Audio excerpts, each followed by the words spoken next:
Hello friends, how are you. आज की इस वीडियो में आपका स्वागत है। आज हम डिस्कस करेंगे 10th क्लास की एक poem a tiger in the zoo written by Leslie Norris. इस पोएम में लेस्ली नॉरिस ने, जो कि 1938 में लिखी थी, when he was just 17 years old.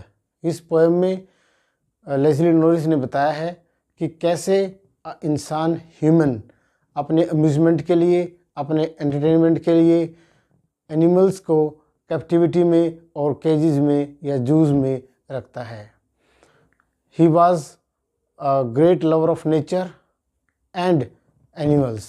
That's why at the very tender as of 17 साल की उम्र में इसने एक इतनी गंभीर विषय पर ये कविता लिखी, अ टाइगर इन द जू। तो आज की इस वीडियो में हम इस पोएम को डिस्कस करेंगे और उम्मीद है कि आपको ये पोएम जो है समझ में आ जाएगी। यदि आपने अभी तक मेरे चैनल को सब्सक्राइब नहीं किया है, सब्सक्राइब करें और don't forget pressing the bell icon. Got it? Let's start.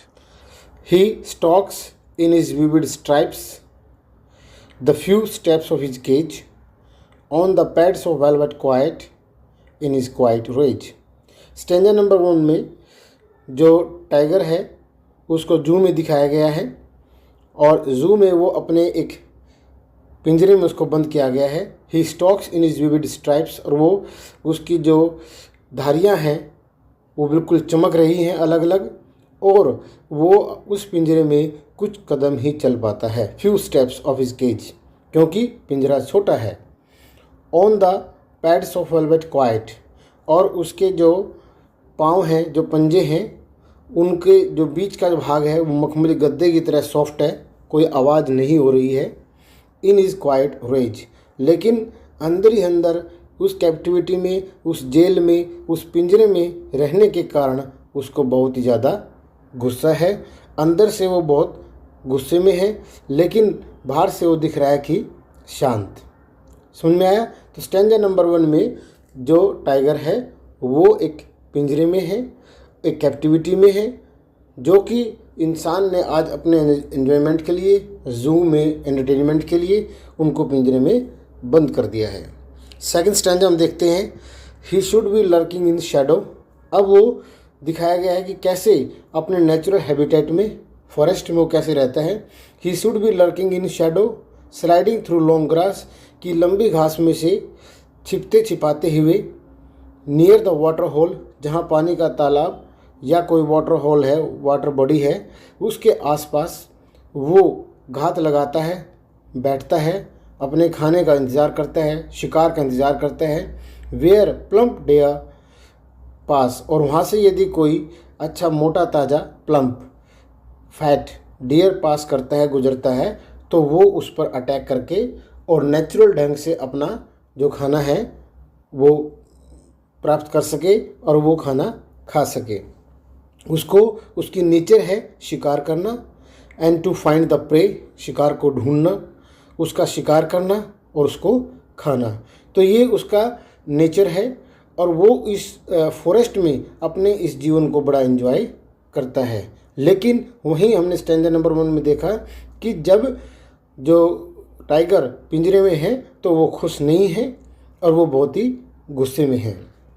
Third stanza हम देख लेते हैं। He should be snarling around houses, ये भी फॉरेस्ट में है। एट द जंगल्स एज, जंगल के किनारे के आसपास के जो गांव बने हुए हैं। ही शुड बी स्नॉलिंग, वह लोगों के ऊपर गुर्राता है, डराता है। जानवर भी डरते हैं और आसपास के जो लोग रहने वाले हैं वो भी डरते हैं। बेरिंग हिज वाइट फैंग्स, और जैसे ही वो किसी जानवर को या इंसान को अपने नुकीले दांत दिखाता है, baring his white fangs, his claws, अपने पंजे दिखाता है, टेरराइजिंग द विलेज, और गांव के सारे लोग उससे डर जाते हैं और इधर उधर भागने लगते हैं।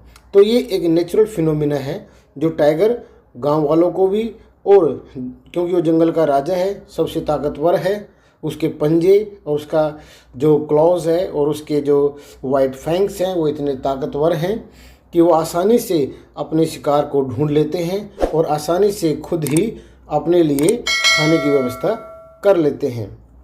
But unfortunately he is locked in a concrete cell. लेकिन अब फिर से उसी जो शेल में, उस पिंजरे के में है, और उस पिंजरे में उसको फिर से महसूस होता है कि ये तो इस कंक्रीट बजरी के या कंक्रीट के पत्थर के बने हुए पिंजरे में यहाँ पर कैद है। हिज स्ट्रेंथ बिहाइंड बार्स, और उसकी जो ताकत है, अपार जो ताकत है, जिससे बाहर विलेज के लोग डरते हैं, जो एनिमल्स टेरराइज होते हैं, वो पिंजरे के सलाखों के पीछे बंद है।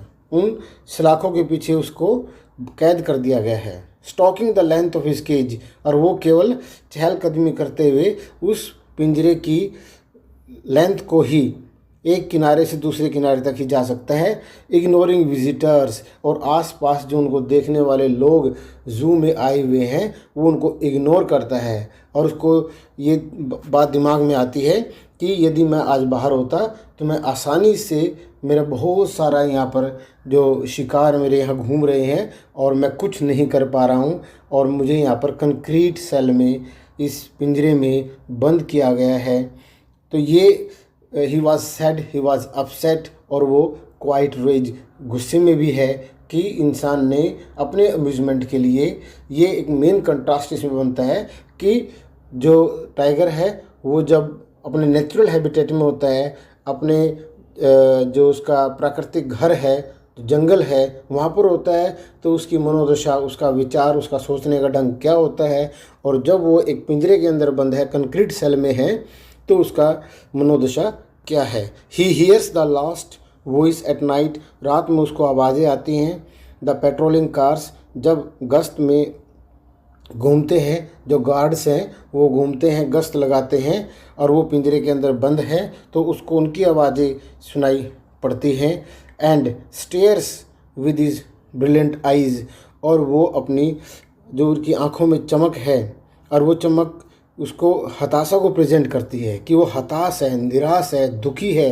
एट द ब्रिलियंट स्टार्स, और वो आसमान में चमकते हुए तारों को देखता है और खुद को भाग्यहीन मानता है कि मैं भाग्यशाली नहीं हूँ, क्योंकि उसको कंक्रीट शेल में या केज में बंद किया हुआ है।